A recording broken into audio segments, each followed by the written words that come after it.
Stretching doesn't work. At least that's what people thought when they saw my opinion a few videos back. But in this video, I'll explain when I think stretching is overrated, but also how to use it properly. The most common reason that people stretch, if you ask them, they will say is to prevent injuries. But does it really do that? Let's look at what the research has to say. In one meta-analysis, researchers compared different interventions for injury reduction. One intervention was stretching, another one was strength training, and a third intervention was something called proprioceptive exercises. That is building up your coordination. Proprioception is another word for coordination. The results were this. Stretching reduced the risk of injury by about 4%. Strength training reduced the injury risk by about 68%. And proprioceptive training reduced the risk of injury by about 45%. So what does that tell us? Stretching has a very minimal impact on injury risk, and probably not because of its improvements in flexibility, probably because of its improvements in coordination. Another common reason people stretch is the belief that it reduces muscle soreness after difficult exercise. It actually doesn't do that either. Now, it reduces soreness while you're doing the stretch, but as soon as the stretch is over, the soreness comes back. So it feels nice, it's symptomatic management for a few seconds, but it's not a permanent solution to soreness. To reduce soreness, just wait it out. It's going to go away anyways in 2 to 5 days. To really understand stretching, we have to understand that there is more than one kind of stretching. There are in fact 4 kinds of stretching.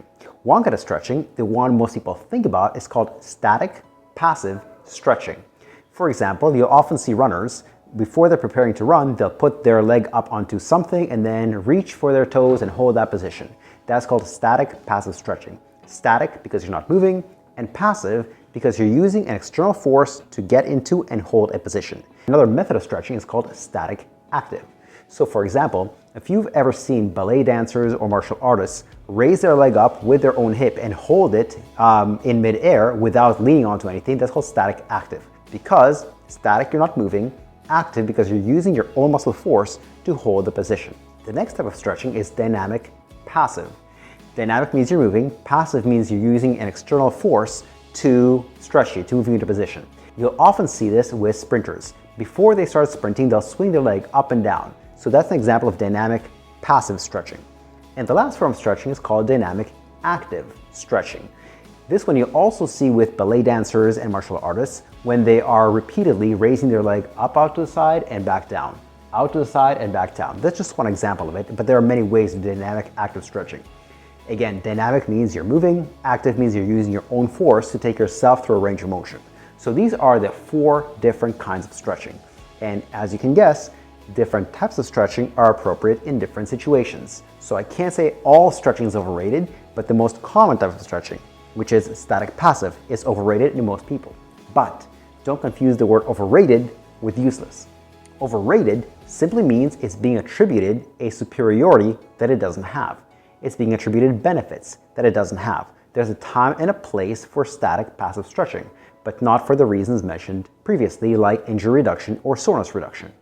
Now, if you want a proper flexibility program designed for you based on your needs, your own body type, etc., we have a special service just for you.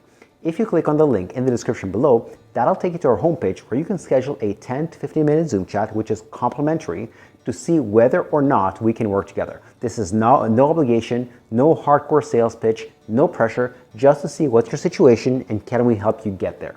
So, when does stretching make sense? One instance when it makes sense is if there are proven deficits in range of motion.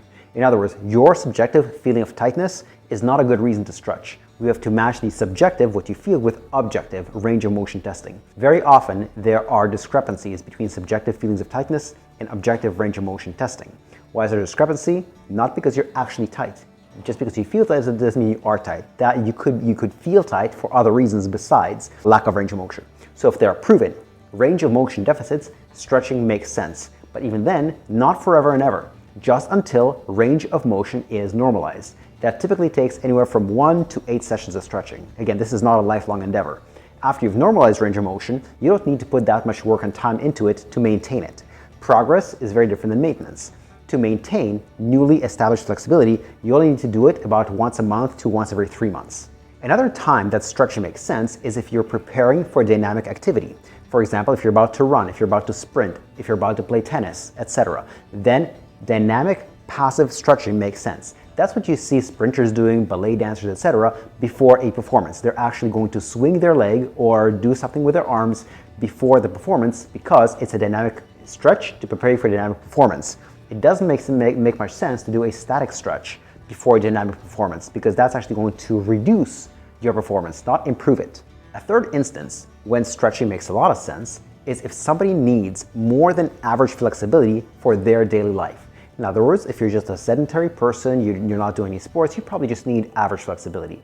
But some athletes, some sports need above average flexibility, especially gymnasts, weightlifters, not to be confused with the weightlifters you see in the gym, but the weightlifters who do Olympic style weightlifting, divers. These are people who need more than average flexibility. For them, stretching absolutely makes sense because it's not about injury reduction, it's about just getting into the positions they need to get into for their chosen endeavor.